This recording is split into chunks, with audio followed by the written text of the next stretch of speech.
Assalamu alaikum wa rahmatullahi wa barakatuh, and welcome to Ummah Radio. You are listening to the question and answer show. I'm your host, Abu Mus'ab. I'll currently be running the show solo because there is no one else in the studio at the moment with me.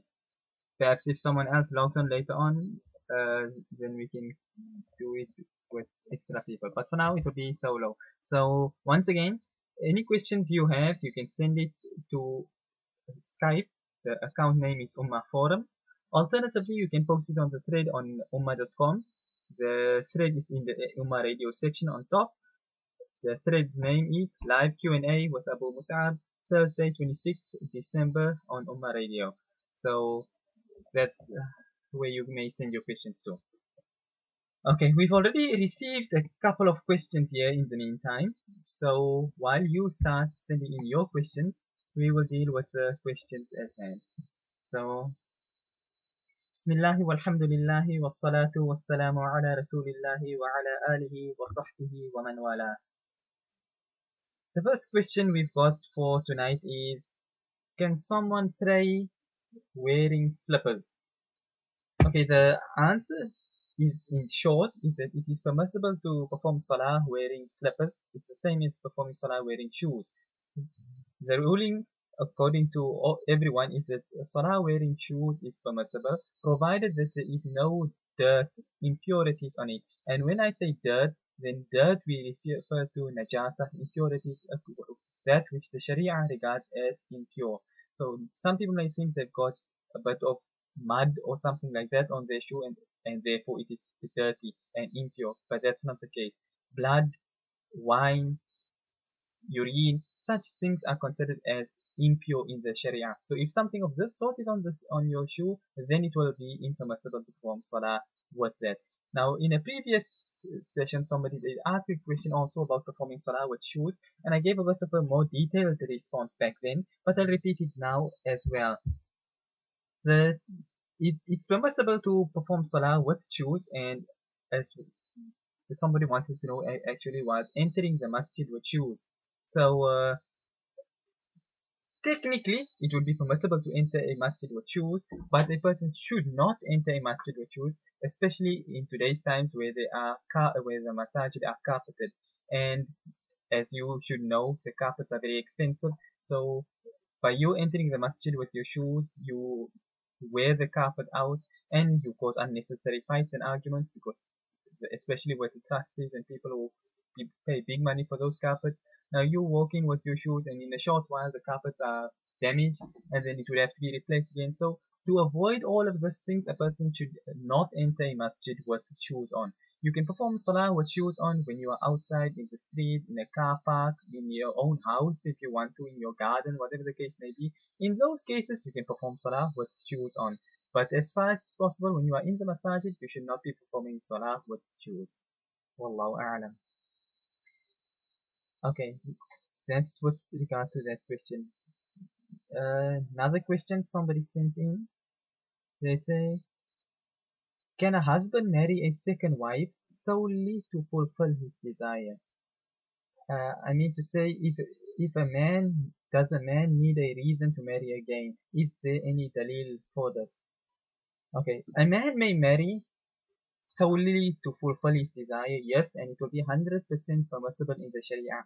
A man does not need a reason to marry again. And this is a very good question, because I see this crops up a lot, especially on Ummah Forum. Time and again, you come across the threads, and then people are posting, making statements that if a man might want to marry again, he must do so for the right reasons. And they say, okay, if it's a widow or something like that, then he can go and get married to a second wife. But this is people's personal opinion and their emotion. It has no bearing on the Sharia. In the Sharia has permitted a man to marry a second and a third and a fourth woman for whatever reason may be, and especially like in this case here, for a man saying he wants to fulfill his desire. Now, if you know, when it comes to an unmarried man, and of course the same would apply to a woman as well, the default ruling with regards to marriage is that it depends on the person's status at the time. So if a person fears that he will commit zina, then marriage becomes obligatory fard upon him. If he has obviously he's a person living all on his own, and so there's no chance of him committing zina, and he's uh, as you can say, he fears no temptation or anything of the sort, then marriage is not obligatory upon him, but it is sunnah. And in this manner, likewise, if a man fears and he knows that he's got a very abusive nature, and if he gets married, then he will abuse his wife, then in this case, then marriage becomes haram for such a person. So, depending on the person, status, and his, as we say, his mindset and things at the time, therefore the ruling will change accordingly.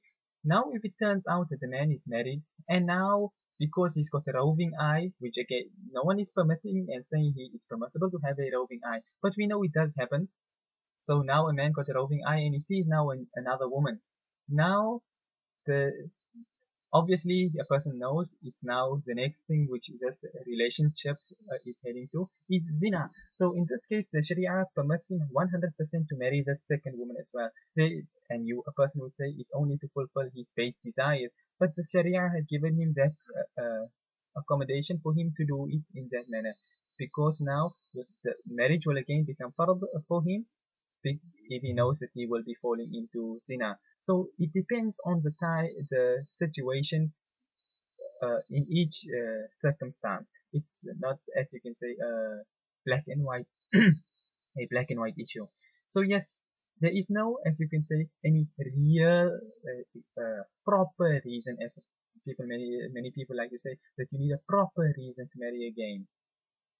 Yes, obviously there are good reasons. You marry a widow and you give her obviously now she has a husband, or and marrying all other uh, as you can say, for good reasons.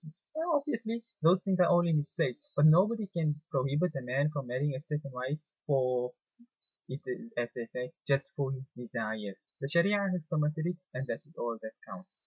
Wallahu a'lam. Okay, let me see. Are there any more questions?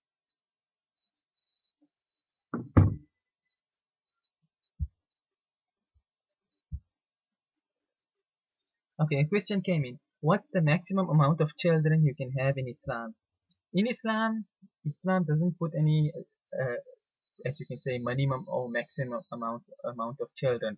You can have as many as you want to, whether that is 20 children or 200 children. Also, it's all permissible. If a person looks at like if you take, for instance, for example, the Saudi royal family, you go back and you see the previous kings, the King Abdulaziz and them, how many they had different wives, so they had different children. Then you find out that the man is sitting with 47 children between all his wives.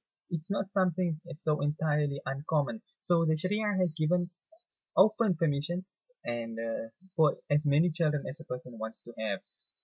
The okay, this is the Anbiya of the past. It's mentioned that Sulaiman alayhi salam had married 99 wives. And in fact, there is even a narration that Hazrat Hussein radiallahu anhu had also, Hazrat Hassan radiallahu anhu had also married 99 wives. Obviously, not all at the same time, but marrying and divorcing like that, totaling up to an amount of 99. So it doesn't there is no restriction to say, like in China, you can only have one or two children or anything of the sort.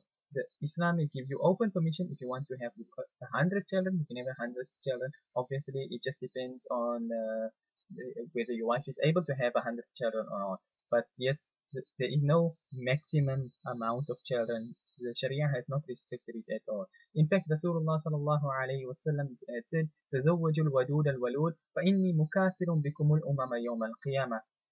In the hadith, Rasulullah sallallahu alayhi wasallam has said that marry those women al-wadud al-walud, those women who are loving and who are, as you can say, they can give many children. Because فَإِنِّي مُكَاثِرٌ بِكُمُ الْأُمَمَ يَوْمَ الْقِيَامَةِ, that I want to, as you can say, boast with the large amount of my ummah on the day of Qiyamah. So obviously children is something good, and the more children you have, the bigger the ummah grows, and so on and so forth.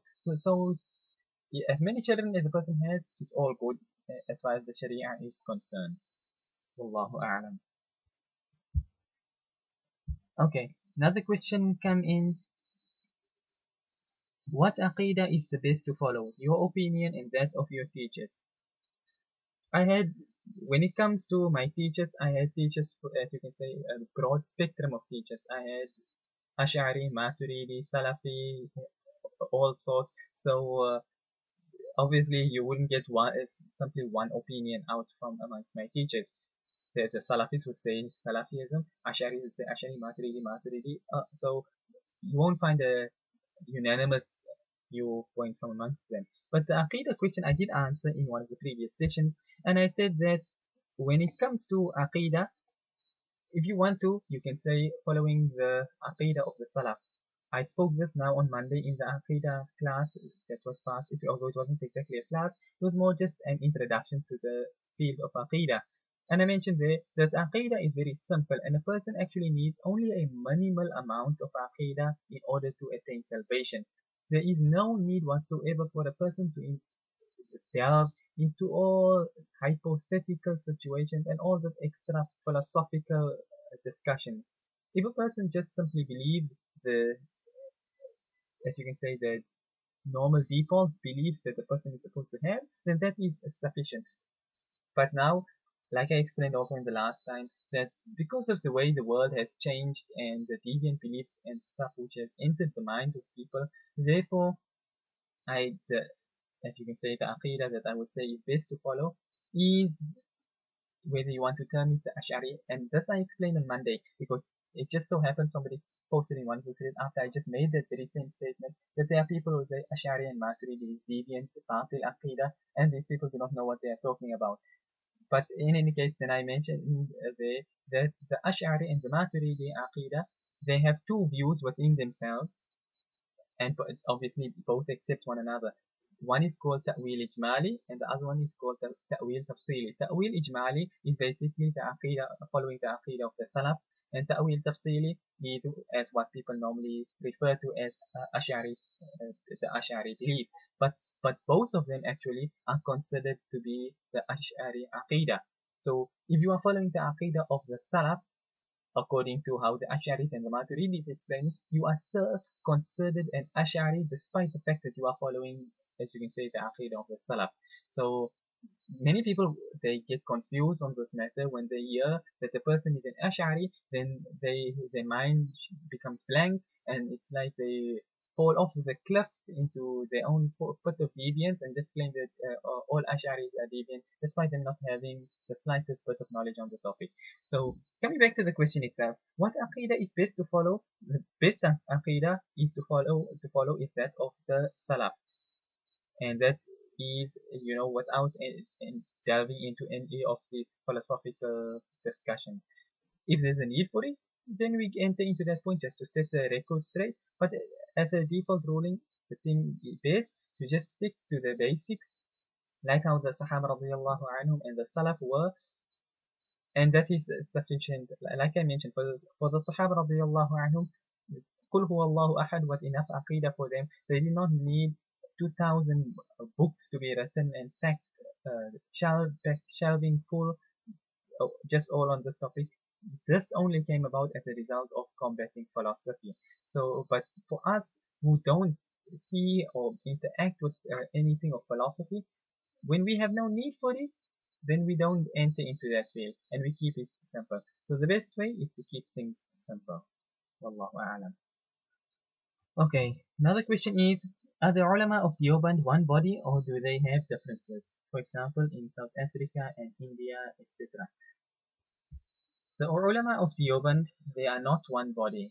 They have a lot of differences within themselves, especially in today's times where you have, as you can say, hybrid Deobandis. You have the Deobandis who curry favor with the Barelvis, and then they end up having very similar beliefs and taking part in many of the same things like how the Barelvis do. Then you have the other side of the spectrum where those ones go to more towards the Salafi, Ahli Hadith kind, and then they take on that flavor. So it's not, as you can say, one body. Even within the ulama of Deoband themselves, you'll find like the ulama of Pakistan, like for instance, Mufti Taqi Usmani, and of course his brother Mufti Rafi Usmani, then technically all their roots run back to Deoband, but you'll find so many differing opinions amongst the ulama of today, despite the fact that they all stem from Deoband. So no, Deoband in today's time is no longer one body, but they do have differences. And also when it comes to, as you can say, the South African Deobandis and the Indian Deobandis, many South African Deobandis, they consider the Indian Deobandis like came to be the base where they take everything from, but others they no longer stick to Deoband in that sense, because they say that the proper Akabirin of Deoband were those of the past, Malana Rashid Ahmad Gangohi, and so on and so forth. They were the Akabirin, and these are the ones they followed. But now, in latter times, there are many deviant, as you can say, scholars coming out from there too, who are going off the path, and so for that reason, they do not, I think they look up to the modern Deoband like they did of the Deoband of the past. So in short, yes, the ulama of Deoband in today's time are no longer one body as it used to be in the past. Wallahu a'lam. Okay, another question here. Can one follow any opinion within the madhab, or has he to stick to the official opinion of the madhab? A person has to stick to, a layman, he has to stick to the official position of the madhab, and it is not for him simply to pick and choose. And this is something that everyone agrees on, that the layman, he may not pick and choose what he feels. Okay, I feel I like this, so I follow this, or I like that and I follow that there. No, that is not permissible. For a layman, he is to follow the mu'tamad, as you can say, the relied upon position of the madhab, the mashhur mufta bihi qawl, the opinion that the fatwa is upon, that is what he is to follow. But it is not permissible for him to pick and choose and just follow whichever one he feels like following. Wallahu a'lam. Okay, here comes the same question. How do you respond to those that say Ash'ari and Maturidi are deviants? If you ask me how I respond, I say that the person who say Ash'ari and Maturidi are deviants, they themselves, they are the deviant. Simply, like I said last time, is because they do not have any knowledge of the Ash'aris and Maturidis, or they do have knowledge and they are deviant, and that is why they're saying it. But in any case, whichever case it may be, whether it's based on ignorance, whether it's based on deviance, it's of no consequence in either case, because the Ash'ira and the Maturidiyya, both of them are part of the Ahlul Sunnah wal Jama'ah, and that is something unanimous. Wallah, regardless of what anyone else may try and claim. Wallahu a'lam. Okay, another question comes in here. Can a man or woman pluck the hairs on his or her upper cheeks? Stray hairs, basically. Okay, when it comes to, this is something which was answered in quite some time back. A previous person asked a question about the shaving of the beard, and I explained that according to the Hanafi madhab, the fatwa of the Hanafi madhab is that the cheeks do not consist of the cheeks are not part of the beard, in other words. So if you shave your cheeks, there is nothing wrong. This is according to the fatwa of the Hanafi madhab.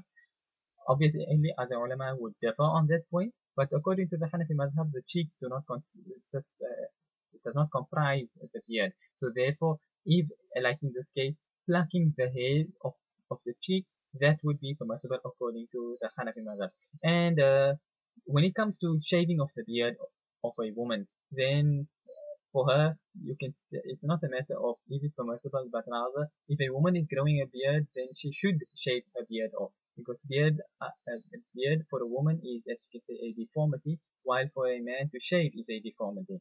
So a man should be a man and have a beard, and a woman should be a woman and not have a beard. Wallahu a'lam.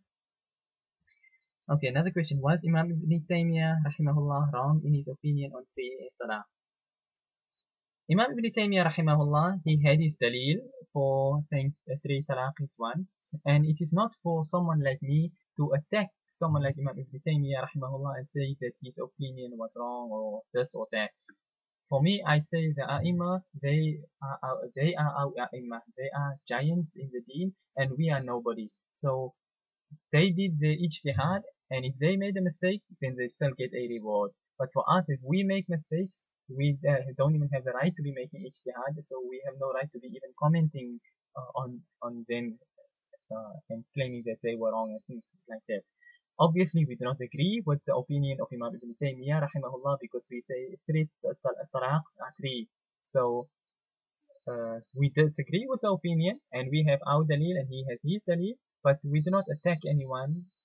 We may disagree with the Salafis of today and things like that, but we will not attack Imam Ibn Taymiyyah and say he's a deviant or he made up this belief all on his own and things like that of the sort. No. So we disagree with Imam Ibn Taymiyyah rahimahullah's view, but we do not attack him or anything of that sort. Wallahu a'lam. Okay, another question is here. Does one have to make up salah that they have missed in their jahiliyyah? And how about fasts that have been missed and zakah? Okay, in all three cases, a person who, as you can say, he was off the path and he used to not perform his salah, then this, the Urdu term is okay, let's put it in the Urdu term, Qazai Umri, to put it in the pure Urdu way to say, but which means the qada of your previous, as you can say, of your life, all those salawat that you had missed. So if you missed 5-10 years of salah, then you have to make qada of all of them. That it's for you to just draw up, as you can say, a timetable more or less. This until this time, this is what I missed out, and then you must make an effort to perform the qada salah whenever you have a chance, until you perform all of them. And the salah which you will be performing, the only necessary ones will be the farad and the wajib. The sunan and the nawafil is not necessary, so you do not have to perform all of them. So for fajr, it will only be the 2 farad of fajr. For dhuhr, it will only be the 4 farad of dhuhr. You won't have to perform the 4 sunnah and then the 4 farad and then the 2 sunnah and the 2 nafil. That will not be required for dhuhr now. You will just have to perform the 4 farad of dhuhr. And of course, same 4 for asr, 3 for maghrib, and for isha, there you will perform the 4 farad and you will also perform the 3 witr, because the witr is wajib. So like I said in the beginning, the farad and the witr, that is what you will have to make up. So yes, all the salah that you have missed from the day that you became baligh, that is what you will have to fill in. And likewise, any fasting that you had missed, you will have to fulfill all of it as well. And so too with your zakah. If 3, 4, 5 years have passed without you paying zakah, then you will have to pay zakah for all those missed years as well. Wallahu a'lam. Okay, I'm see no more questions. No one has sent any questions in via Skype. So just as a reminder, anyone who's got questions, you may send it in via Skype. The Skype name is Ummah Radio. And alternatively, you may post it on the forum itself. But I still see nothing on the forum. And I'm not receiving anything on Skype. So let me see if there's anything.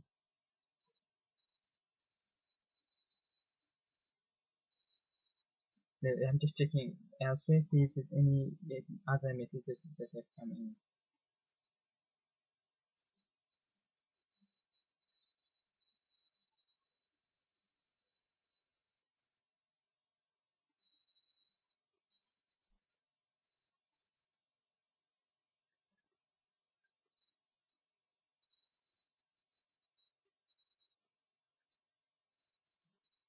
Okay, we don't exactly have a question right here, but I think Sajid is back and perhaps he may be taking over to host. So we may switch over to him if he says that he is taking over. But one question has just come in here now. Can two people in different countries have a nikah online or over the phone? Also, what happens when the girl doesn't have any mahram who is Muslim for the nikah and a wali cannot be found in her community? How can she and he get married together before they meet?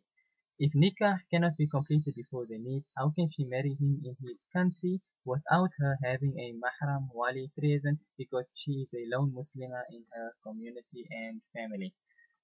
Okay, so basically, starting off the thing is, it's two people living in different countries and they want to get married. So the one thing being said here is having a nikah online or over the phone.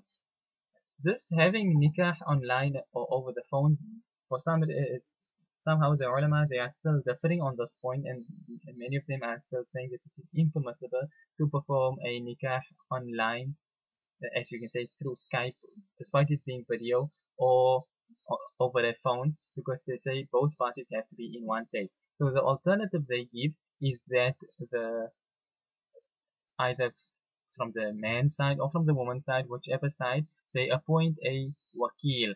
A wakil, as you can say, is a representative. So the representative, let's say, uh, Hafsa is marrying Umar. So Umar sends a representative from himself. It does not mean he has to know his representative. Let's say uh, Umar lives in America and Hafsa lives in England. Now, Umar, he knows maybe a Molana or even a normal person who's living in England. So he say, look here, I want to make you my wakil. I want to get married to Hafsa, so and so and so and so. The marriage will be done here and here. This is the father, and so on and so forth. Then this person, the friend now, whose name is Muhammad, he represents Umar, and the marriage gets conducted in that manner, and then the marriage will be 100% permissible. And likewise, if the woman puts a wakil from her side, maybe she listens to the or watches the video of, say, let's say Mufti Muhammad ibn Adam al-Kawthari, and so she knows him through the website like that, and so she sends him and say, look here, I've got no family that's Muslim or anything of the sort, can you do me this favor and be my wakil, and things, and say, okay, whatever the case may be, and then he acts as the wakil, whatever the case may be, then in that case too, that is how the marriage could be done, via a wakil. Like I said, the ulama differ on this point on marrying online and over the phone, but so in order to avoid any problems of things of the sort, it's better if you just stick to the things that everyone is unanimous upon, and you do the marriage that way. Okay, so in that manner, both the marriage can be completed before they even have to meet, and what now the other part of the question here, I saw something about a wali.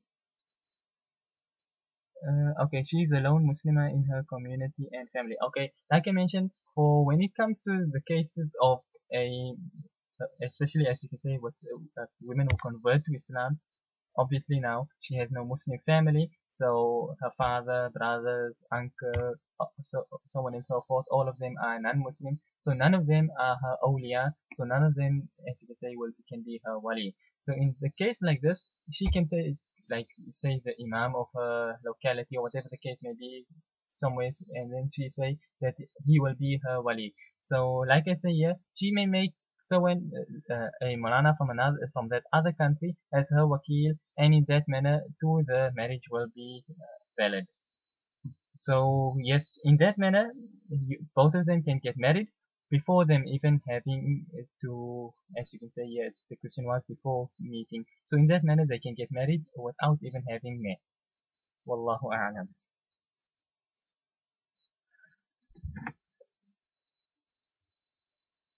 Okay, I'm just seeing here no more new questions, but Sajid is online, and I think he will be logging in for to host the rest of the show.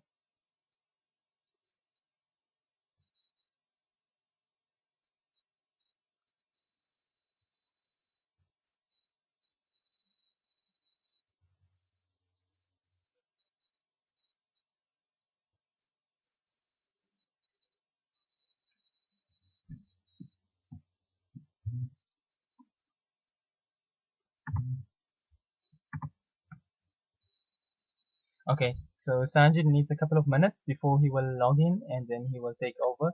So until then, I just a reminder, you may send in your questions via Skype. Skype name is Ummah Radio. The Other alternative is to post it on the thread live Q&A with Abu Mus'ab Thursday 26th December on Ummah Radio, which can be found in the Ummah Radio section of Ummah Forum. You may post your questions there, or like I say, on Skype, whichever one you prefer. Okay, I see somebody sent in a question, someone by the name of Bayina. Is this where you ask questions? Yes, that is where you do ask your questions. The question posted is there a legitimate jihad in Syria? Some scholars are saying there is not. There is definitely a legitimate jihad in Syria, and anyone who says that there is not, either he is misinformed, or he is on a government payroll, or he is, as you can say, a house negro, whichever the case may be. But definitely there is a jihad taking place in Syria, and of that that is something no one can deny. A person simply has to see the atrocities taking place in Syria to understand. And one more point, which many people seem to take out of context, or rather they misunderstand, and they seem to think that the Alawis are Muslim. But the simple truth is that the Alawis are not Muslim in any way or form whatsoever. So no, there is definitely a legitimate jihad taking place in Syria. Wallahu a'lam.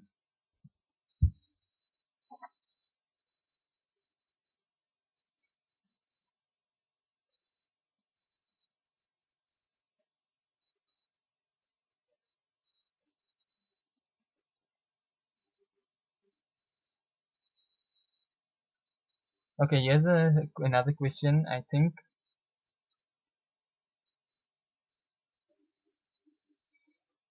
Okay, it says here, hi, I am an Indian Muslim, a convert rather, and I am faced with a very delicate issue. I am in my 30s, not getting any younger, so I want to get married, but here is the problem.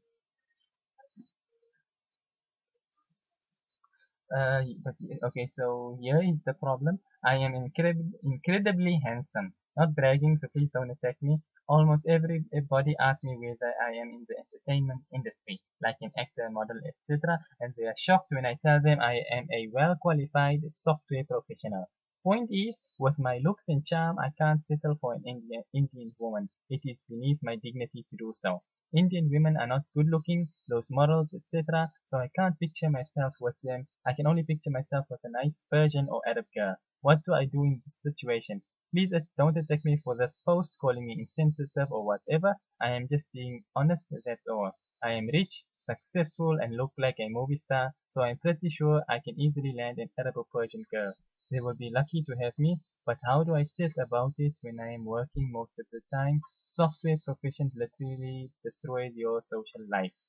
Okay, so this was quite a weird question, yeah. So yes, in short, the thing I would advise you is the perhaps you need to see a shrink first, because either you have some mental problems, or you have just some character problems, and that is why you're still sitting unmarried at this age. Because it's disgusting what I have just read here. The insults against Indian women and beneath your dignity. What dignity, I would ask, do you have that you have to insult all Indian women and accuse them of being not good looking and having loose morals and so on and so forth? وَنَعُوذُ بِاللَّهِ مِنْ ذَلِكَ. So for you, there's nothing really that can be said. You need to first sort yourself out, and when you are on the straight path, then inshallah Allah will guide you to someone who will marry you.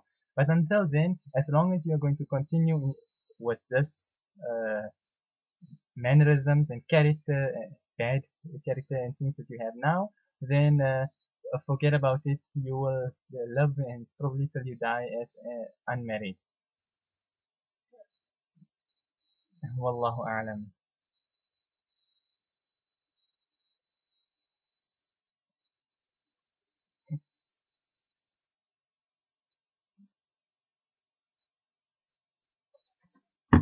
Okay, just checking here if there's any new questions. Okay, another question came in. Can you wipe over normal house socks? No, it is not permissible to wipe over normal house cotton socks. Uh, the ulama have mentioned that in order for you to wipe over an ordinary sock, it has to be, as you say, waterproof or so thick that water will not pass through it. So, for example, you have this something new which is called seal skins.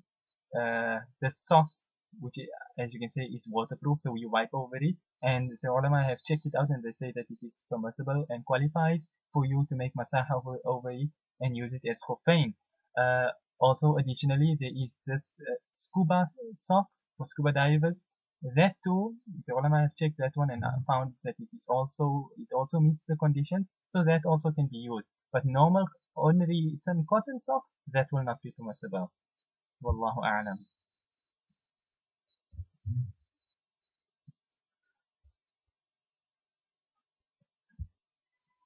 Okay. Um, I'm going to have to log out of Skype quickly in order to log into my other account so that Sajid may, as you can say, take over and continue hosting. So that's just the last question I'm going to answer before switching over, and then Sajid will log in, and then you can continue sending your questions in. So the question which came in now is wudu still valid if you use a hand sanitizer which has ethanol in it? Yes, definitely your wudu is valid. Like I mentioned in a previous question and answer session, that no matter what impurity you touch, it can never affect your wudu. Somebody had asked the question last time about some wearing clothing with a bit of urine on it. Will it break your wudu? So I said no. Even if you dive in a pool of urine too, and you cover yourself from head to toe, still too, it will not affect your wudu in the least. Obviously, you have to wash the impurity off you, but your wudu will still be 100% intact. So if you use a hand sanitizer which has alcohol in it, depending on the whether it's obviously now the whether it's considered to be najis, impure alcohol, as in made from the dates, grapes, and so on and so forth, or whether it's a lab-made thing which is not an intoxicant. So that because alcohol is the chemical name for that things which belong to that family. So if it's this, as you can say, the chemical, I mean the lab-made one, then in that case the ulama have said that it is clean, so you would not have to even wash it off. Obviously, if you prefer to wash it off, that's all the better. But if it's made from, as you can say, wine from like we know wine from a bottle of champagne and things of that sort, then yes, that you would have to wash off. Wallahu a'lam. But yes, in short, it will not affect your wudu at all. Wallahu a'lam. Okay, so I'm going to log out now so that Sajid can log in quickly and take over.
Okay,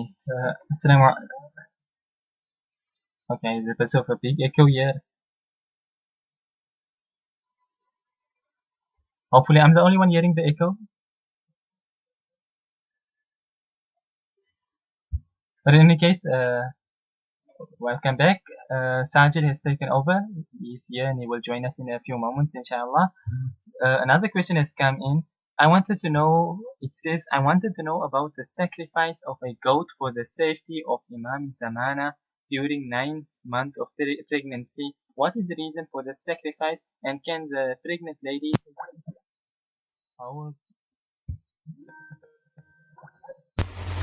Okay, and so it says, I wanted, I wanted to know about the sacrifice of a goat for the safety of Imam Zamana. Okay, whoever sent in this question, can you just explain to me who is Imam Zamana that is being referred to in this?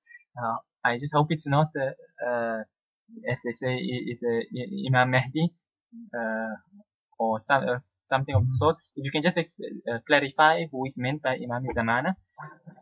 But in any case, the question is, I wanted to know about the sacrifice of a goat for the safety of Imam Zamana during the 9th month of pregnancy. What is the reason for the sacrifice, and can the pregnant lady take the whole goat for making medicines for her? Or if this goat should be divided into shares and give it to the relatives and neighbors, which is suggested? And is that haram to take the meat by the pregnant lady itself? Kindly answer as soon as possible, because I am going to start my 9th month. Okay, like I say, I first need to know who is the safety of Imam Zamana that is in this question here.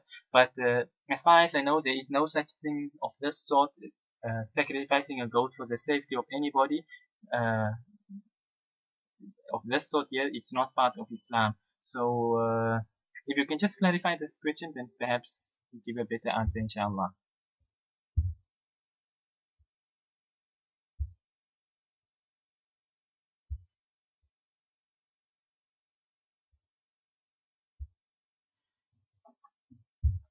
Okay, I don't see.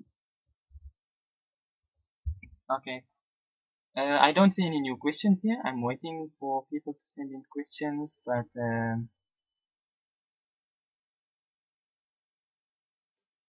nobody has sent in anything as of yet.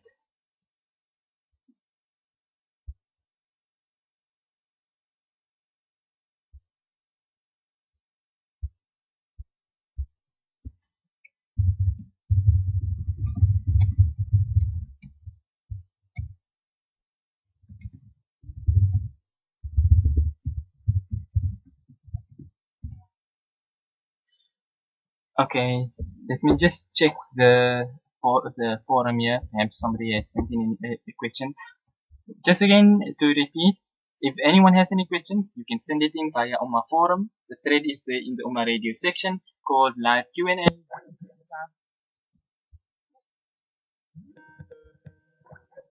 The thread for people to send in questions is on Ummah forum, the Ummah radio section called live Q&A with Abu Mus'ab, Thursday 26th December on Ummah radio. So you can send your questions in via that thread, or you can alternatively send it to Skype. Skype name is Ummah radio. Yeah, so yeah, those are the two methods. You could also send it to my personal Skype, which is the Skype name is Asad dash at dash Tawheed. So Asad at Tawheed. So if you want to send it, as you can say, directly, you can send it that way too. But in any case, coming back to, I'm just checking out here, see if there are any questions over here. Okay, a question came in here. Assalamu alaikum wa rahmatullahi wa barakatuh. In the time of the Prophet sallallahu alaihi wasallam, only the hypocrites used to call the Prophet sallallahu alaihi wasallam by his name. Does that mean we are also hypocrites if we call the Prophet sallallahu alaihi wasallam by his name? For example, that is, if we say Muhammad sallallahu alaihi wasallam. Wa alaikum assalam wa rahmatullahi wa barakatuh. No, this does not make a person a hypocrite. The hypocrites used to say, "Ya Muhammad," like that, just Muhammad. They did not say Sallallahu Alaihi Wasallam or anything like that. And this was, as you can see, disparaging and disrespectful to Rasulullah Sallallahu Alaihi Wasallam, that they would speak like this in this manner. And the Quran is full of examples of how the munafiqeen, the hypocrites were. So it's not because of simply saying Muhammad Sallallahu Alaihi Wasallam. This does not make a person a munafiq. if a person says Rasulullah sallallahu alayhi wasallam or Nabi sallallahu alayhi wasallam or Nabi Muhammad sallallahu alayhi wasallam or Rasuluna Muhammad sallallahu alayhi wasallam, whatever the case may be, or you simply say Muhammad sallallahu alayhi wasallam, or as the Indians say Hazrat Muhammad sallallahu alayhi wasallam, whatever the case may be, it does not make a person a munafiq. It's not the same as what the munafiqeen used to do in the time of Rasulullah sallallahu alayhi wasallam. Wallahu a'lam. Okay, assalamu alaikum. Wa alaikum assalam, Sajid. Alhamdulillah, yourself?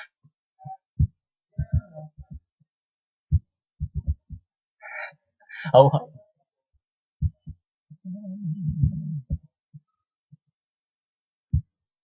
no.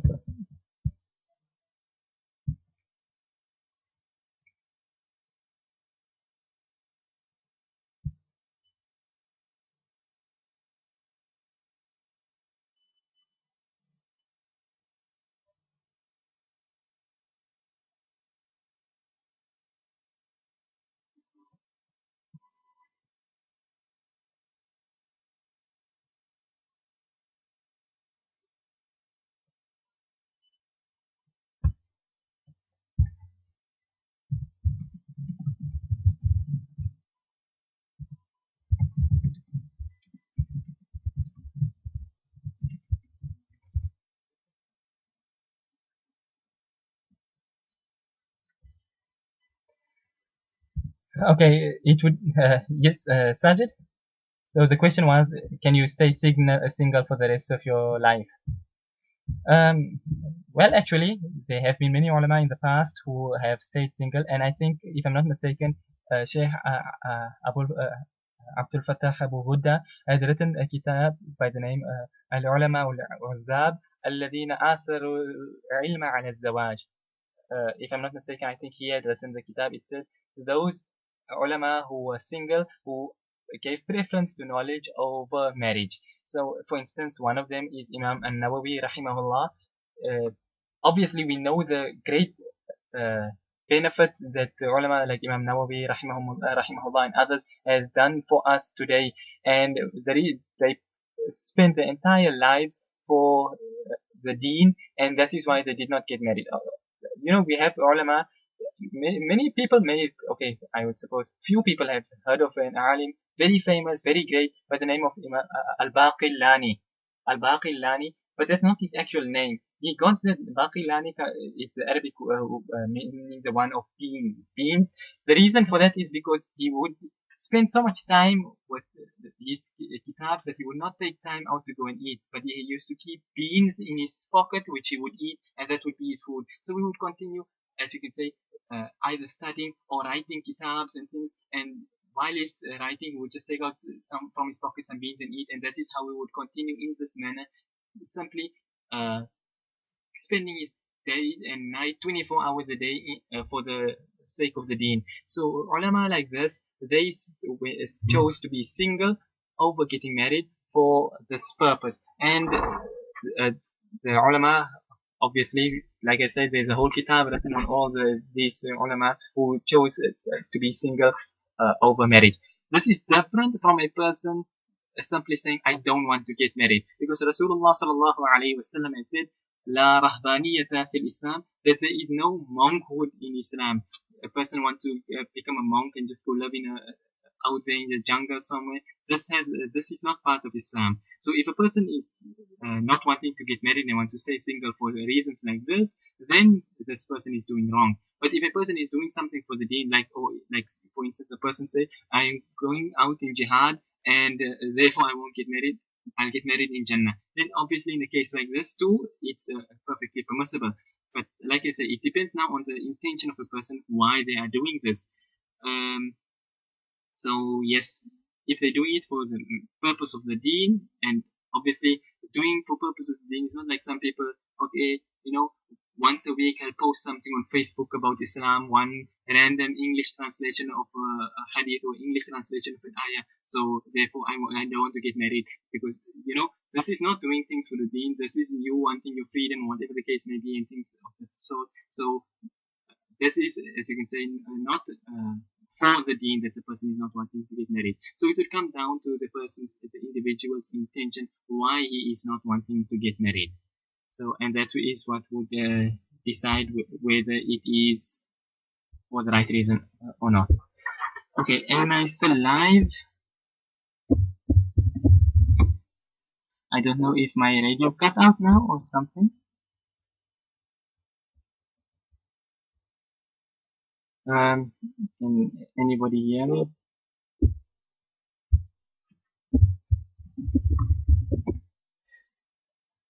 For some reason, seems we are having problems again.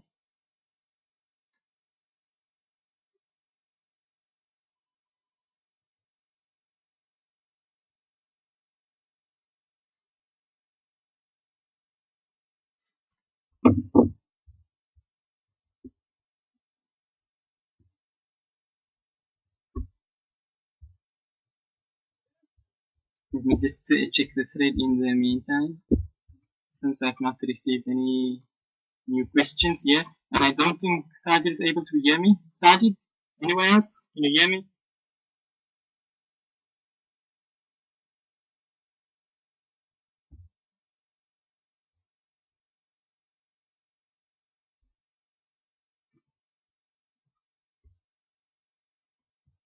Okay, in the meantime, we seem to be having technical difficulty. Hopefully people can hear me and I'm not speaking to myself over here.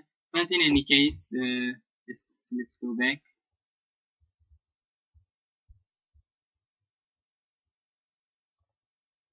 Okay, here's a question here posted on the thread.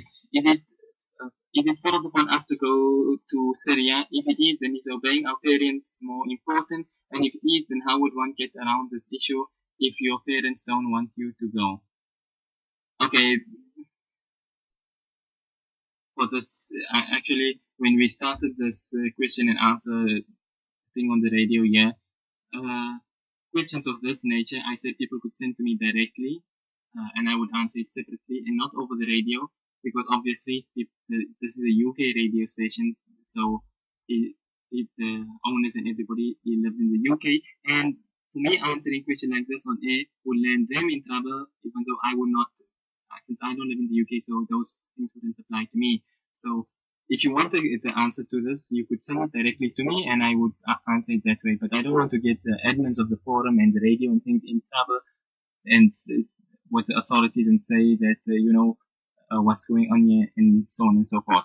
But in any case, when it comes to the issue of obedience to parents in the matter of jihad, then we know, as is in the kitab, that when jihad becomes fard ayn, which is an individual obligation, then the child goes without the permission of the parents, the wife without the permission of the husband, the debtor without the permission of the creditor, and the slave without the permission of the master, and so on and so forth.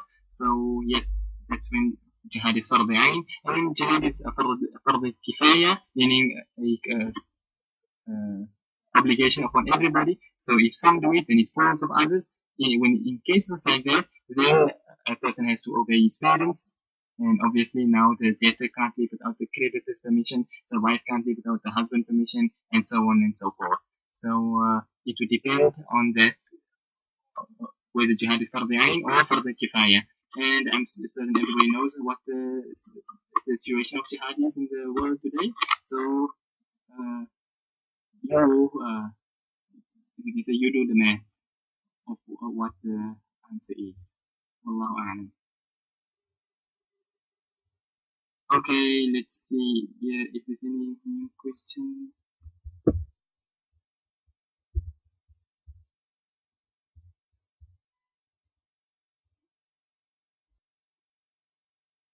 Okay, it seems there are no new questions.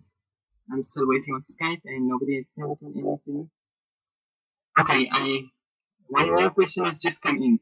The question is, are the feet part of the awrah, as you can see, the nakedness of for women? Okay, this is something that the ulama differ on. The Shafi'i, Maliki, and Hanbali madhab, they say that the teeth are considered part of the aura of a woman, meaning that it is obligatory upon her to cover it in front of non-mahrams, men that are not related to her, or even related, as in cousins and so on and so forth. For such people, she has to cover her feet in front of them. This is according to the Shafi'i, Maliki, and the Hanbali madhabs. The Hanafi madhab, the fatwa of the Hanafi madhab, is that the feet of a woman is not awrah. But the Hanafi madhab itself does have three opinions within itself, and this is something I spoke on some time back. I mentioned it now again. The Hanafi madhab has three opinions. The one is that the feet are not awrah. This is the, as you can say, the Muftabihi call, the opinion that the fatwa is given upon, that the feet of a woman is not awrah. The second view is that the feet of a woman is awrah in salah, but outside of salah it's not awrah. Meaning that if a woman wants a salah, then she has to cover her feet, but when she's outside of salah, then her feet can be exposed, despite it being in front of non-mahrams. This is the second view within the Hanafi method. The third view within the Hanafi method is that the feet is awrah, just like how it is in the other madhahib. And this view is mentioned by Abdul Hayy Lakhnawi, which he mentions in the Hashia of Al-Hidayah, Sharh Bidayat al-Mubtadi, the kitab which we just started now on Tuesday evening in the Hanafi fiqh class. So Imam al-Marahina, rahimahullah, he writes the actual kitab, Al-Hidayah, but Imam Abdul Hayy Lakhnawi, he has, as you say, the footnotes and commentary on the kitab, and in there he mentions where he disagrees with the fatwa, the general fatwa of the madhab, and he says that yes, definitely the feet of a woman is awrah. But still, because of the fatwa of the madhab is that the feet of a woman are not awrah, despite the fact that within the madhab itself you may find Hanafi ulama who give differing fatwa. Those who would say that it is awrah, and those who would say that it is not awrah. Wallahu a'lam. Okay, let's see if there are any more questions here. Okay, I'm going to be signing back into the radio Skype account because Sajid's Skype has caused problems and has messed up. So I'm going to just log out quickly and log in back the other side, and you can continue sending in your questions. So we're going to switch back to being solo.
Okay, I don't know if we are live.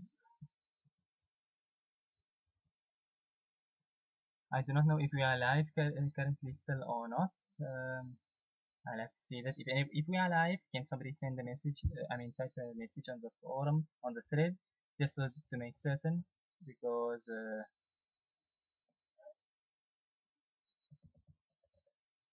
I do not know if I'm speaking to myself or whether I'm actually, if you are actually able to hear me or not.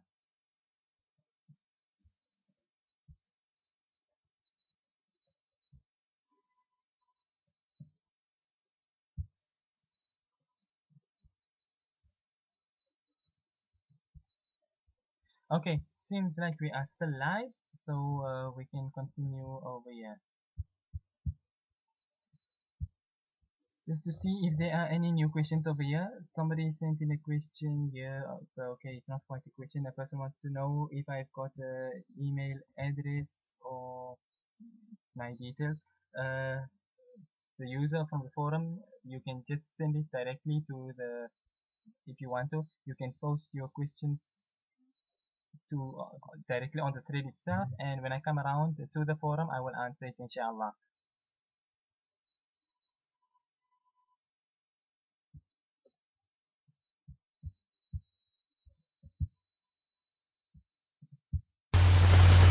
Okay then, just to check some out of the other questions.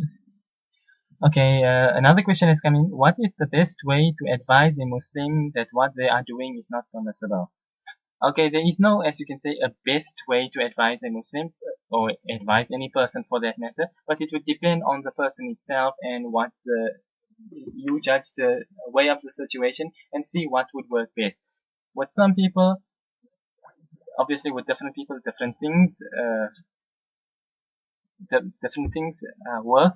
So there's no one cure for all, as you can say. So it depends from one situation to the next. So you'll find situation where speaking softly would affect the person and they would change their ways. And sometimes you have to be a bit hard with the person before he comes right. So depending on the situation itself, you would have to judge the situation, especially if you know the person, then you would know that person's behavior and basically know what would work best. Three people may do the same wrong action, but they all have different natures.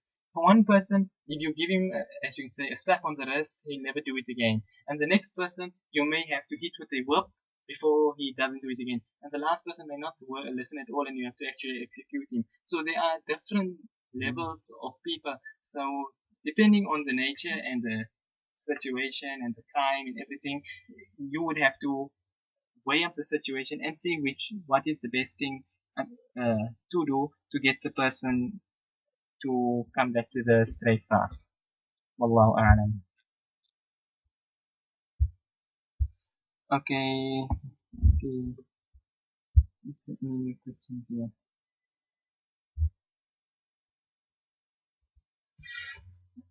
Okay, someone has sent in another question over here. What's the role of men in Islam? What's the role of men? Not quite a question that the person has to ask, that what is the role of men. The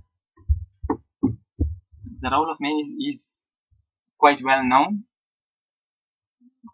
You know, it's not, I don't know what exactly is the questioner wanting to know by what is the role of men in Islam. The role of a man is to be a man, and if you are a man, then obviously you should know what it is. As you can say, what you are supposed to do as a man. So if you can clarify what you mean by it, then perhaps we can see about that, inshallah.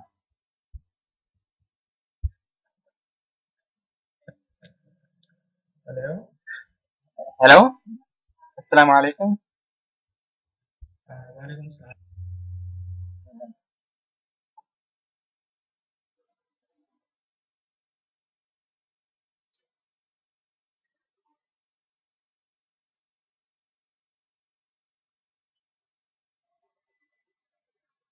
Okay. Wa alaikum salam. Okay, when it comes to cosmetic surgery in Islam, then Islam only gives permission for cosmetic surgery, which, as you can say, is life-threatening. So, or let's say, for instance, a person burns and then his face is disfigured, or as you can say, a person is born with his eye closed and then they need to do surgery to open it up, or a person has 7 fingers, things like this. This is what the Sharia gives permissibility for. But simply because you have a chip on your shoulder and you feel yourself to be ugly, despite the fact that you may not be ugly at all, or there be anything wrong with your nose, but because you are caught up in this, as you can say, what the Western world has placed forward as what beauty really is. So because your hair is not as straight as that, or your skin not as light as that, or your nose not as sharp as that, and things like this. So then for this cosmetic surgery for beautification purposes, the Sharia does not give permissibility for such things. This would be considered as changing the creation of Allah, because there is nothing wrong with you, but you want to change how the way that Allah has made you. So for things like that, this is simply just following in the footsteps of shaitan. A person should rather be thankful that Allah has given you a nose, for there are other people who do not have a nose. There's this statement, you find it as a quote.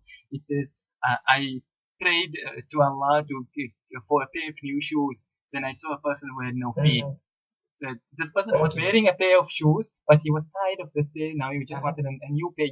This new shoes on the market, and I want to get it. And he's making dua that I'm sitting with this old last year's shoes. I want to get a new pair of shoes. Then he comes across another person, and the person had no feet at all. So and this is why the Sharia says, when it comes to matters of the dunya, then look at those who are less fortunate than you, because this will be more to make you be grateful for the favors of Allah, so that you do not become ungrateful and you think nothing of it. And obviously the opposite way around, when it comes to method of the deen, then you should always look to those who are higher than you, so that you can try and be like those more people who are more pious and more knowledgeable and so on and so forth. But in dunya matters, a person should look at those who are beneath him, so that because definitely most people are ungrateful, and Allah mentioned this in the Quran, and we see it in our own lives. Something so small like your nose, you don't like it, or people using skin lightening creams because they feel black is ugly, and in order to be beautiful you must be white, and things like this. These are all just following the fashion and the footsteps of shaitan. So no, for this cosmetic surgery, for beautification purposes, the Sharia does not give permissibility for that. Allahu A'lam. I mean, despite the fact that someone is very distracted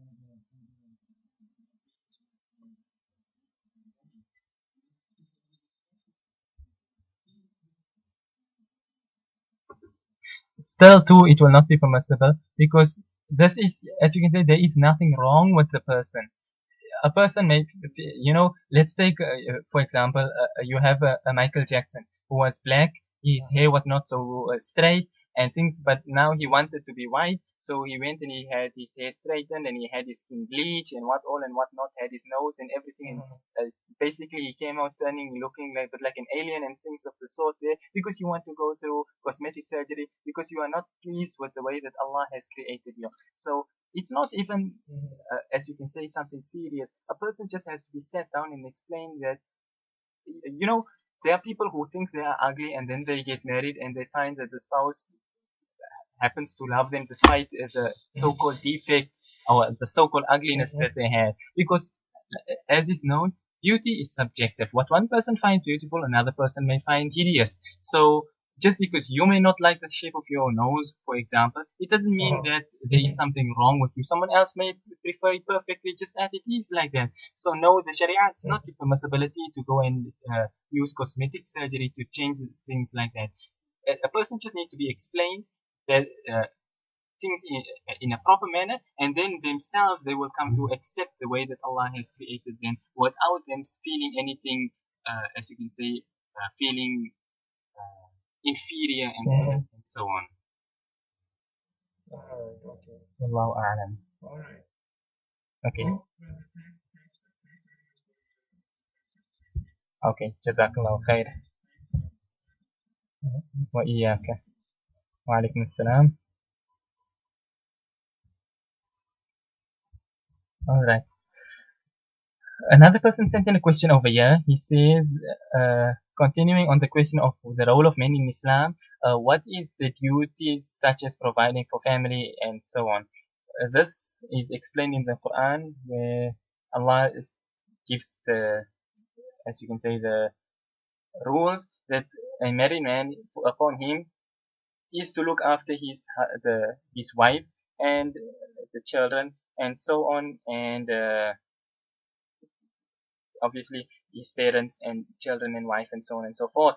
And so providing for them, it's not even something up for discussion. Allah has mentioned it in the Quran, so there's not even a conversation, discussion about the matter. You just have to do it. That is why the man is the breadwinner. That's why Allah has commanded men to go out and work, and women are to remain at home.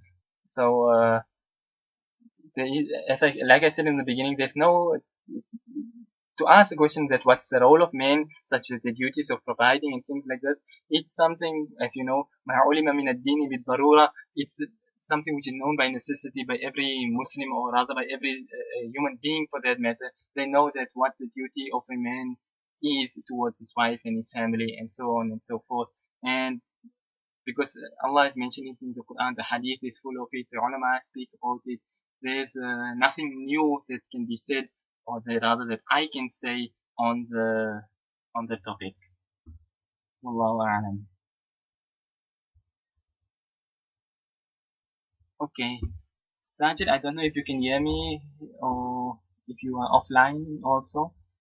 I'm going to see if there are any new questions. I don't know if anybody sent in any questions to you or not. Okay, somebody sent in a question: is it allowed to listen to this radio whilst I'm in the shower or on the toilet? Listening to the radio depends what is on the radio. Is it the news? If it's things like the news, then yes, it will be permissible. But like somebody asked the same question last time about playing nasheeds or the Quran while showering, and what I mentioned back then, especially if a person is on the toilet, is that you do not play the Quran if it's on the radio or on a tape or on a cassette or a CD or whatever, or MP3 player, whatever the case may be. When a person is in the toilet or bathing, or also, you should not be having the Quran played at such places, but rather that's why Allah says وَإِذَا قُرِئَ الْقُرْآنُ فَاسْتَمِعُوا لَهُ وَأَنصِتُوا لَعَلَّكُمْ تُرْحَمُونَ. That when the Quran is recited, فَاسْتَمِعُوا لَهُ, then listen to it, وَأَنصِتُوا, and remain silent, لَعَلَّكُمْ تُرْحَمُونَ, so that you may attain mercy. So you know, it's in bad taste for a person who's sitting on the toilet to be listening to the radio playing the Quran, or as you can say, Islamic lecture or something of the sort. Rather wait till you're outside the toilet, then you can continue listening. Allahu a'lam. Okay, there's a question over here also. There are emoticons, and I do not know how to pronounce this word here, so I'm not even going to take a chance of pronouncing it. But in any case, everybody knows how to pronounce it, it seems, except me. But anyway, this emoticons and these things, is it haram? So when it comes to emoticons and this other stuff, then it comes down to the ruling of pictures.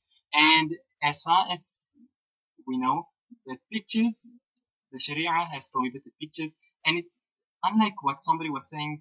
I don't know if it was on the thread or was it on Facebook or WhatsApp or something of the sort. Somebody was saying that the ulama all the years have different pictures, which is incorrect. It's actually a recent phenomenon where people, or amongst the scholarly circles, where people argue on what exactly is a picture, whether TV and videos and things like this, whether this is considered to be picture or not. And like I mentioned that time, Mufti Taqi Usmani in his kitab Takmila Fath al-Mu'lim, which is a sharh of Sahih Muslim, the explanation of Sahih Muslim, he had a whole chapter dedicated to the topic of pictures, what is pictures, and the view of the two different groups of the ulama, those who are pro pictures and those who are against it, and of course the proof of why they are for or anti it. Those who are for it give arguments of it being captured light and things all of this sort. While those who say it is harm simply say that Rasulullah sallallahu alayhi wasallam has prohibited taswir, picture making, so therefore all of this is prohibited. And so that would include all these emoticons and all these other things as well. Allahu a'lam. Okay, another question has come inside here. Some argue that the Islamic headscarf, the hijab, is not ordered in the Quran. Is this true? No, that is definitely not true, and it cannot be, or rather, it cannot be further from the truth. Allah has commanded not only the hijab, but rather not only the headscarf. There's another point I want to comment on, that hijab does not mean a headscarf. Too many people make this mistake where they talk about the hijab and think a hijab is simply tying a piece of cloth around your head and there you go, I've done my hijab. it's definitely not like that. Allah is commanded with hijab, and the wives of Rasulullah sallallahu alayhi wasallam and the Sahabiyat, the female Sahaba, they have shown us how it is done. They said that it's reported in the hadith that when the ayah of hijab was revealed, and the women, they cut their cloth around them, and the only thing that was open was one single eye. So it looked as though they had clothes on their heads now. They covered the entire bodies, head to toe, and their faces as well. So definitely, anybody who says that hijab, if the person says the headscarf even is not part of Islam, or rather not recorded in the Quran, then this person is far astray from the straight path.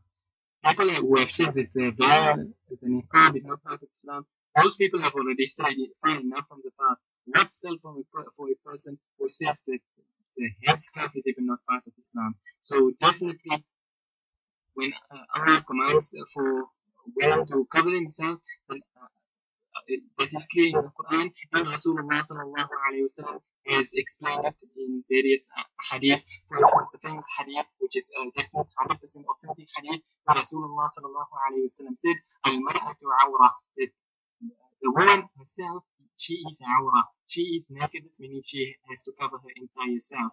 This is one. The other hadith is of Hazrat Asma radiallahu anha, that she was one day came into the presence of Rasulullah sallallahu alayhi wasallam while wearing thin clothes, and Rasulullah sallallahu alayhi wasallam turned away and told Asma that when a woman becomes baligh, meaning when she reaches puberty, then it is not permissible for her to show anything but this and this, and he pointed towards his face and hands. So therefore, as you can see, face and hands, it obviously now says everything else has to be covered from that point itself. And coming to the face itself, if you want to read a detailed article, you can go to my blog, which is darulilm.wordpress.com, and you can just search there for the niqab, the obligation of the niqab in the Hanafi madhab, the whole detailed fatwa there of Mufti Hussain Karadia with proofs and everything of the sort. So if you want to read something with definitely good article, then I would suggest you do that. But in any case, we're just dealing with the hijab itself. So definitely the headscarf, and along with the jilbab and everything else, that's definitely part of what is commanded in the Quran. And anybody who argues and says that it is not, then that person is not on the straight path. Wallahu a'lam. Okay, another question came in. Am I allowed to work for the police in intelligence work? No, in short, basically, it is not possible for you to be a policeman, because you will be, apart from having to uphold the law of the Quran, rather this is what you are forced to do. So, especially in the context of the world today, with as you can say, the anti-terrorism laws, so you will be part and parcel of putting Muslims in jail or spying upon them and things like this. So simply, as you know, reading ayat of the Quran which speaks on stuff like jihad or ahadith or the statements of the ulama of the past and things. And so you will be part and parcel of the time of selling Muslims out. So no, it will not be permissible. Wallahu a'lam. Okay. Since my Skype is started to turn bad. Anyway, let's see what other questions are here. Okay, the question came in, am I sinning if I don't wear a niqab but wear a scarf and abaya? For those, like I said, there is some little bit of scope. Not a lot of scope, but there is some bit of scope, because for those who say that they do not cover their faces outside in public. Like I said, to read a detailed article on the niqab and its obligation, I would advise you to read the post on my blog over there, darulilm.wordpress.com, the obligation of the niqab in the Hanafi madhab, very detailed. So, inshallah, after reading that, you would see the importance of wearing the niqab, the veil. But in any case, the if a person does the article will show you that the wearing of the veil is in itself sunnah. But when there is cases of fitna, like is widespread and rife today, I should say, then in cases like this, wearing the veil becomes wajib. So when it's on the case of wajib and a person is not doing a wajib, then obviously a person is doing something wrong. But obviously in the confines of your house and amongst your family and things like that, then obviously you do not have to wear a veil. Wallahu a'lam.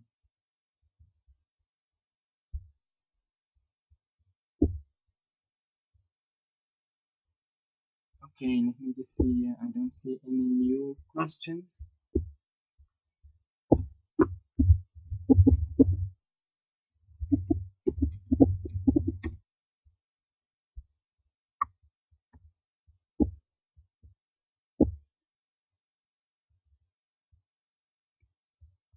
Okay, seems the forum has got nothing. So just a reminder for those people, if you're on the forum, you can post send your questions via Ummah forum, Ummah radio section. The forum is live Q&A with Abu Mus'ab, Thursday 26th December on Ummah radio. You can post your question in the thread. Alternatively, you can send your questions via Skype to Skype name Ummah radio.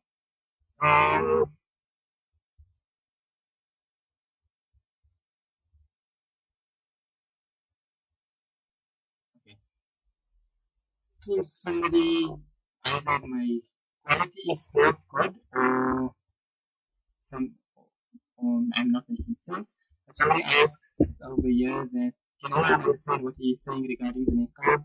So okay, seems it's my Skype quality which is dropping. Seems my internet is starting to give problems again, and this is why it is happening. So let me repeat the niqab question. Actually, there were two, so I don't know exactly which one this is referring to. If it's referring to the one where a woman is sinful if she does not wear the niqab, then, like I said, if you read the post on my blog, which is wordpress.com, the article name is the obligation of the niqab in the Hanafi madhab. It will explain to you what it means and everything. But as a default rule, so the wearing of the veil is sunnah. But in terms of fitna, as it's rife today, fitna is rife today, there are cases like this when wearing the veil becomes wajib, which as you would translate is obligatory. And meaning that not doing an obligatory action means that the person is doing something wrong and sinful. So hopefully that answers the question. Wallahu a'lam.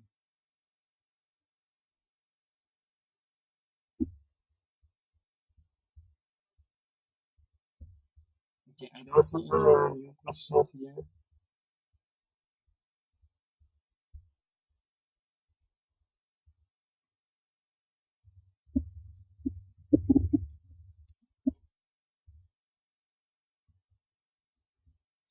Okay, before we end on this point here, there was one last question of last week which wasn't answered. It just occurred to me now. I'm going to finish off without answering that question because I did say I would answer it next time, and it would be wrong to end of the session without answering that one. So I just want to open that last thread so that I can see what that question was again.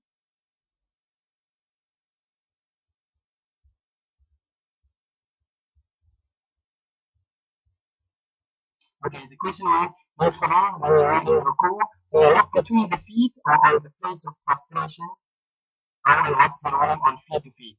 Okay, when it comes to the eye or the gaze in Salah, when you are in Ruku, then your gaze should be on your feet. I was actually writing an article for this on this point for a newsletter regarding the gaze in Salah. There's a hadith where it's mentioned that Rasulullah sallallahu alayhi wa sallam will not raise his head or lower his head in, while making ruku, and obviously the same in Salah as well. And the explanation I was giving on this hadith was that when you look at the way the ulama explained that where a person's gaze should be in Salah, and you put it next to this hadith of Rasulullah sallallahu alayhi wa sallam not raising you're lowering his head, then you see how the statements of the ulama fit in so perfectly. If you in Salah, your head is supposed to be straight and your gaze is supposed to be downwards. When you look that when you are standing in Salah, you head straight, eyes down, gaze downwards, your eyes fall on your face of sajda. When you go into ruku, then your gaze fall onto your feet. And when you're sitting in Qa'ada, when you are sitting at your tashahhud, then your gaze falls upon your lap. And it's mentioned that Rasulullah sallallahu alayhi wa sallam gaze will not go further than his hands. Obviously, your hands here being by your lap as well, by your knees. So, when you look at all these ahadith and you put it into context and you find that just for this one hadith of not lifting your head or lowering it in salah, you can see how everything fits into its individual compartments and it comes how to make one complete picture. So, yes, in short, in salah, your gaze should be on your feet. Okay, people say, how can I explain what you say? I suppose my quality is now really 4 and that is why this is happening. So, we will be ending shortly, inshallah, because it doesn't look like my quality will be getting any better. Lastly, just continue with the final question here. What's the meaning of feet to feet? Feet to feet is not, as you can say, established in the Sharia. Each person should keep his feet to himself, and there is no dalil whatsoever to prove that a person should stand foot to foot in Salah. And for this, there are quite a number of threads on Ummah forum, and I think I've even got one on my blog as well, www.wordpress.com. I think the article should be why not to stand foot to foot in Salah, or perhaps that is the thread on Ummah forum in the Learn About Islam section. There's a sticky thread over there, why not to stand foot to foot in Salah. You can read it in there as well. So, in short, now you are not supposed to be standing foot to foot in Salah. Wallahu a'lam. Okay, it seems there are no more questions coming in here now. So, we will end inshallah on this point.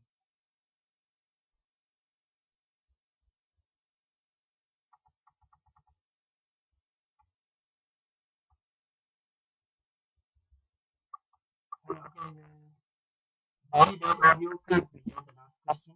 Just repeat the last question. Last question was about standing foot in Salah. And now the person there is no proof at all to prove standing foot to foot in Salah at all. So, like I said, you can refer to the thread on Ummah forum in the Learn About Islam section. There's a sticky thread with the title why not to stand foot to foot in Salah, and you can read it up further in there, inshallah, if you want to continue any further. So, at that point, since we are out of questions and the connection keep on getting worse and worse, so we will end on this point, inshallah. Until next week, we will continue again on Monday with the Aqidah. Okay, until next week, inshallah, we will continue. But for now, we will end on this point here, and we say, وَسَلَّمَ وَبَارَكَ عَلَى نَبِيِّ. On this point we will end and we say وَصَلَّى اللَّهُ وَسَلَّمَ وَبَارَكَ عَلَى نَبِيِّنَا مُحَمَّدٍ سُبْحَانَ اللَّهِ وَبِحَمْدِهِ سُبْحَانَكَ اللَّهُمَّ وَبِحَمْدِكَ نَشْهَدُ أَن لَّا إِلَهَ إِلَّا أَنْتَ نَسْتَغْفِرُكَ وَنَتُوبُ إِلَيْكَ وَالسَّلَامُ عَلَيْكُمْ وَرَحْمَةُ اللَّهِ وَبَرَكَاتُهُ.